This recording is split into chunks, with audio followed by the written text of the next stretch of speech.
শুভ সকাল ভিউয়ার্স, আসসালামু আলাইকুম। আপনারা সবাই কেমন আছেন? আশা করি আপনারা সবাই ভালো আছেন। আর আজকে হচ্ছে ঈদের দ্বিতীয় দিন, আর সকাল সকাল বের হলাম।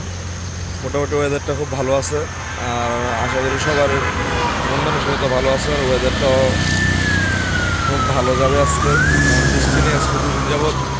আর এই মুহূর্তে যারা দূর দূরান্তে ঘুরতে বা বেড়াতে যাবেন তাদের জন্য খুব ভালো একটা সুবিধা হয়ে গেছে, কারণ এই মুহূর্তে কোনো যানজট বা কোনো কিছুই নাই, রাস্তাঘাট একদম ফাঁকা। যারা দূরের কোনো ট্রিপে যাবেন, আশা করি ঈদের 2-1 দিনের মধ্যে ট্রিপগুলো নিলে খুব ভালো হবে, কারণ যানজট খুবই কম। ভালো থাকবেন ভিউয়ার্স, আর ভিডিওটা অবশ্যই দেখবেন, ধাক্কা দিবেন না, এই প্রত্যাশা। আর যাদের এঙ্গেজমেন্ট বাড়াতে চান অবশ্যই আমার ভিডিওটাতে একটা কমেন্ট করবেন এবং কি একটা শেয়ার দিবেন, অবশ্যই আপনার এঙ্গেজমেন্ট বাড়বে।